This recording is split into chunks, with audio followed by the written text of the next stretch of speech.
Hello दोस्तों। आज की कहानी है जब पत्नी ने अपनी सौतन की शादी अपने पति से धूमधाम से करवाई। दिन दोस्तों, अब हर सप्ताह सोमवार, बुधवार, शनिवार आपसे मिलेंगे एक नई कहानी के साथ सुबह 11:30 बजे। दिन के 11 बज रहे थे। पुष्पा जी अपने घर के आंगन को गोबर से लिप रही थी। उसके साथ वहीं पास में बैठी पुष्पा जी की सास धान साफ कर रही थी, जबकि ससुर वहीं थोड़ी दूर में बैठकर हुक्का गुड़गुड़ा रहे थे।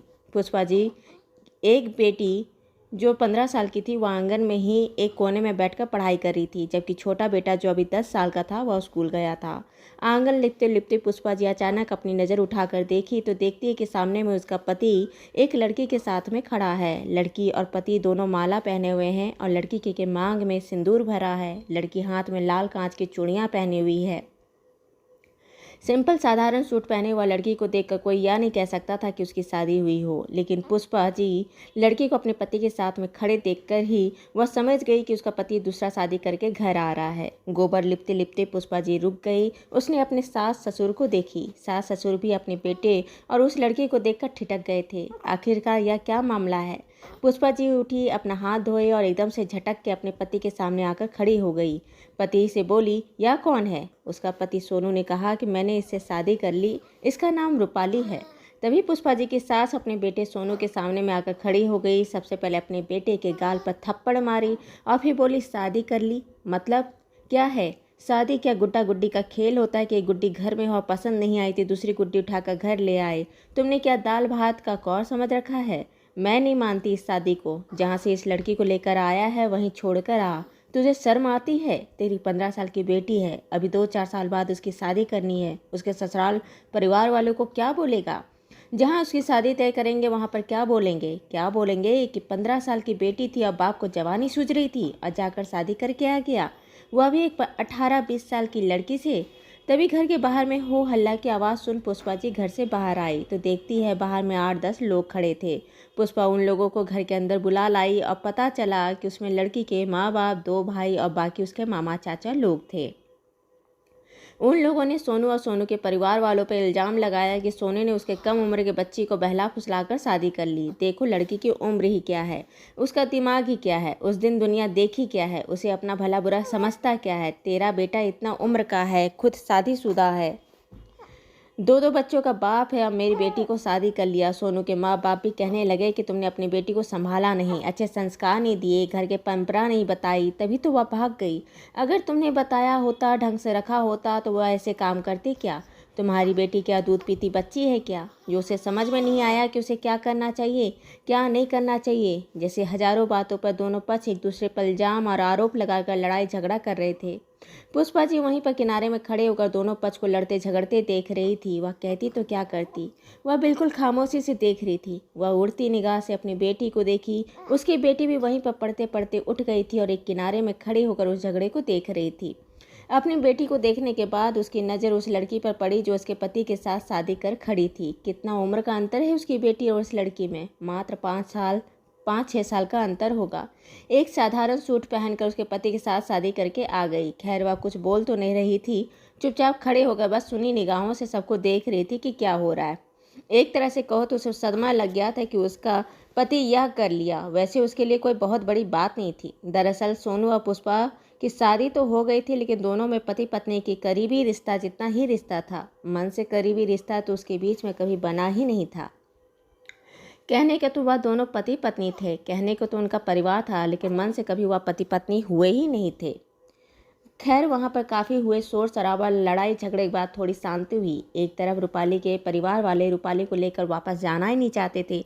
वह कहे गांव में सबको पता चल गया है, रूपाली को वापस ले भी जाएं तो इससे कौन शादी करेगा? जब यह इस मर्द के साथ ही रहना का फैसला कर चुकी है, शादी कर चुकी है, तो यहीं रहे, हमारा इससे किसी भी तरह का रिश्ता नहीं। दूसरी तरफ पुष्पा के सास ससुर रूपाली को साथ रखना तो नहीं चाहते थे, लेकिन पुष्पा का पति उसे अपने साथ रखना चाहता था।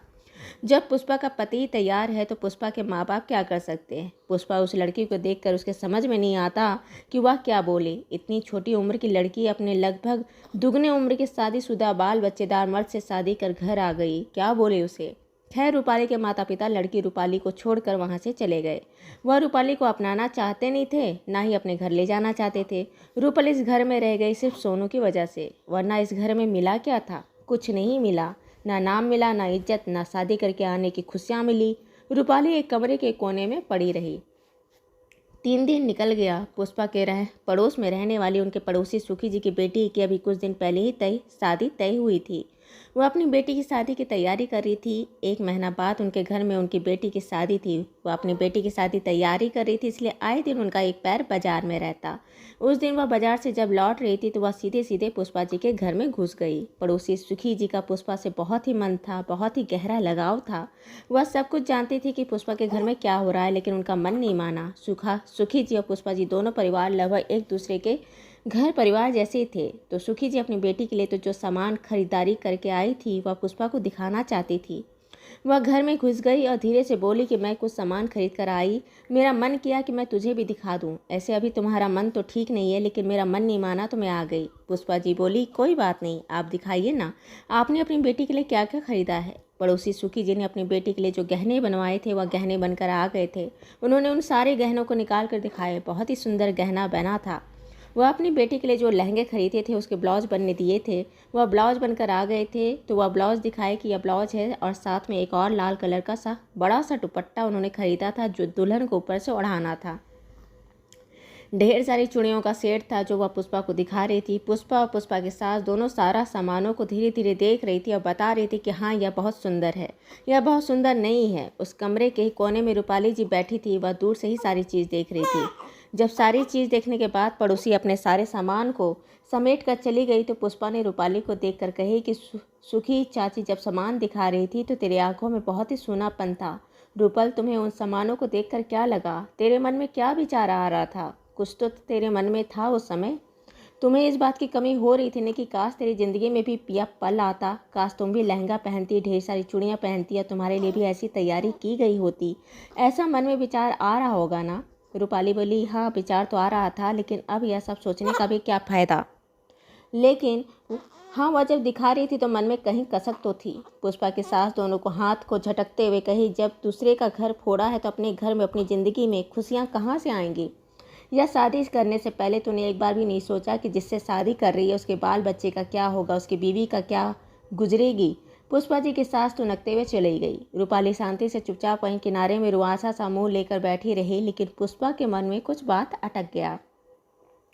दूसरे दिन उसने अपने पड़ोस में से एक लड़की को बुलाकर लाई और उसे बोलकर रूपाली की भर भर हाथ, दोनों हाथों और पैरों में मेहंदी लगाने को बोली। वह लड़की भी बहुत सदमे में आई कि पुष्पा जी क्या कर रही है, पुष्पा जी क्या बोल रही है, लेकिन वह कुछ बोली नहीं और चुपचाप रूपाली के भर भर के दोनों हाथों में मेहंदी लगा दी। तीसरे दिन हुआ, सुबह के 10 बज रहे थे। 10 बजे के लगभग कुछ लोग घर में आए और घर के आंगन में मड़वा बनाने लगे। मड़वा जिसके नीचे लड़का लड़की की शादी होती है, फेरे लिए जाते हैं।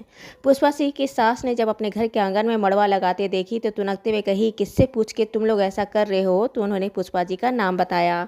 पुष्पा जी की सास पुष्पा जी के पास आई और बोली, बेटा अपनी मनमानी कर रहा है तो क्या अब घर की बहू भी मनमानी करेगी क्या? किससे पूछकर किसके लिए क्या कर रही है? पुष्पा जी कही, मैं आपको हर चीज़ बताऊंगी माँ, और आपके हाथ से बाहर नहीं हूँ, आपके बिना मैं कुछ भी नहीं। ऐसा मत सोचिए कि आपका बेटा आपसे नहीं पूछा तो मैं भी उसी तरह हूँ, बताती हूँ। तभी 5 के 4-5 औरतें घर आ गई और रूपाली को बुलाकर हल्दी लगाने लगी। पुष्पा जी अपने घर के आसपास के 10 घरों में शाम को उसके घर आने का निमंत्रण दे आई। शाम को लगभग 7 बजे सब पड़ोस के 10 घरों के परिवार पुष्पा जी के घर आए। पुष्पा जी ने रूपाली को दुल्हन की तरह सजाकर अपने पति सोनू के साथ उसे अपने घर के आंगन के मड़वा में फेरे लगवाए, ढोल बजवाए, पंडित को बुलाकर पूजा करवाए, ढोल बजवाकर शादी करवाई। उसके बाद पुष्पा जी ने बहुत ज़्यादा हाई फाई नहीं, साधारण तरीके से 4 सब्जी, दाल, चावल, पूरी, 2 मिठाई करके सबको खाना खिलाई। सब खाना खा चुके थे, लेकिन अभी भी उन सब के मन में और चेहरे पर उड़ता हवा बता रहा था कि उन्हें समझ नहीं आ रहा है कि यह क्या हो रहा है। पुष्पा जिसके पति ने दूसरी शादी करके उसके मुंह पर तमाचा मार दिया था, वही पत्नी अपने पति की दूसरी शादी इतना धूमधाम से क्यों कर रही है? दूसरी औरत होती तो वह अपने पति की दूसरी पत्नी को घर पर भी नहीं रखती, या फिर उसका पति शादी कर कोई लड़की को घर लाता तो वह घर छोड़कर चली जाती। लेकिन पुष्पा या तो अपने पति की दूसरी शादी को मान भी रही है, उसकी दूसरी पत्नी की शादी बहुत ज़्यादा धूमधाम से, ना सही लेकिन रीति रिवाज से, कायदा कानून से, मोहल्ले के 4 घरों को बुलाकर आमंत्रित कर ढोल बजवा कर शादी करवा रही है। ऐसा क्यों? जब उन लोगों ने खाना खा लिया तो उन लोगों ने पूछा कि पुष्पा तुम क्या कर रही हो, हम अभी तक समझ नहीं पा रहे हैं। पुष्पा की सास फिर एकदम से गुस्से में कही, मैं तो सुबह से पूछ पूछ कर थक गई।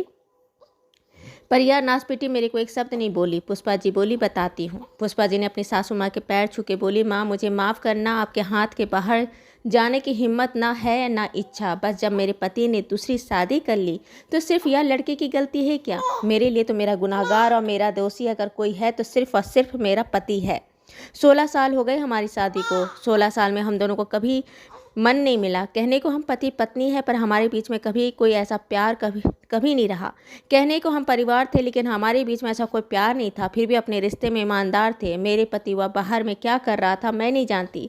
अगर मुझे धोखा देकर वह दूसरी शादी कर लिया तो मेरे लिए उस लड़के से कहीं ज़्यादा गलती मेरे पति की है। मुझे धोखा देने वाला सिर्फ और सिर्फ मेरा पति है, तो मेरा गुनहगार सिर्फ मेरा पति है। और दूसरी बात, पिछले दिन हमारे घर में हमारी पड़ोसी आई। हमारी बेटी की शादी की खरीदारी किए गए सामानों को हमें दिखा रही थी। वह हमें दिखा रही थी तो रूपाली भी वहीं थी और वह भी देख रही थी। उसके चेहरे पर आते जाते भाव को देखकर मैं समझ गई थी कि एक लड़की के मन में क्या होता है। हर लड़की का ख्वाब होता है कि उसकी शादी भी बहुत अच्छे से हो, उसकी शादी के लिए भी तैयारी की जाए, उनके भी शादी के फेरे लगे, माँ बाप उनके साथ रहे, खुशियाँ मनाए। लेकिन इसकी ज़िंदगी में तो ऐसा कुछ नहीं हुआ।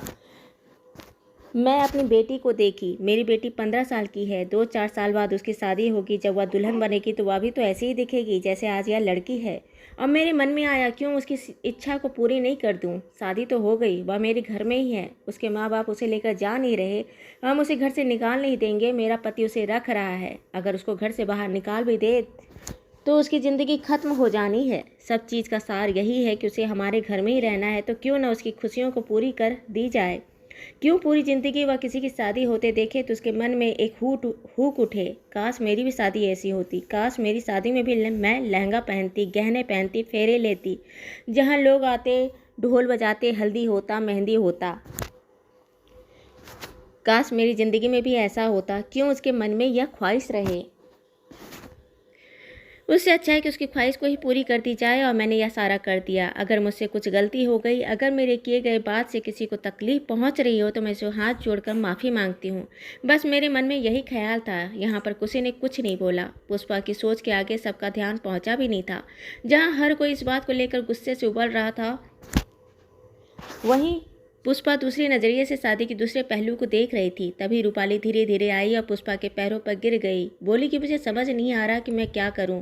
मैं अपने लिए गए फैसले में इतना आगे आ गई हूं कि पीछे लौट के जाना मुश्किल है। लेकिन आपको देखकर मुझे आज खुद पर बहुत घृणा हो रही है, खुद से गलानी हो रही है कि मैंने आपका परिवार तोड़ दिया।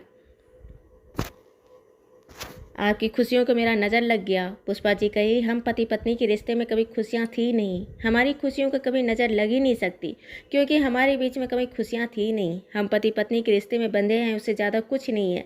हाँ, मुझे बहुत बुरा लग रहा है कि मेरा होना ना होने से कोई फ़र्क नहीं पड़ा मेरे पति को, कि वह दूसरी शादी करके घर आ गया। लेकिन हाँ, मुझे इस बात की खुशी ज़रूर है कि कम से कम तुम दोनों के जीवन में सिर्फ पति पत्नी का रिश्ता नहीं है, उससे कहीं ज़्यादा तुम दोनों एक दूसरे से प्रेम करोगी। तुम्हारे बीच में खुशियाँ होगी जो मेरे जीवन में नहीं थी। इतना कहते के साथ पुष्पा जी का मुंह उतर गया और वह रो पड़ी। दोस्तों, ये कहानी आपको अच्छी लगी हो तो इसे लाइक करें, शेयर करें, सब्सक्राइब करें और मिलते हैं एक नई कहानी के साथ एक छोटे से ब्रेक के बाद। धन्यवाद।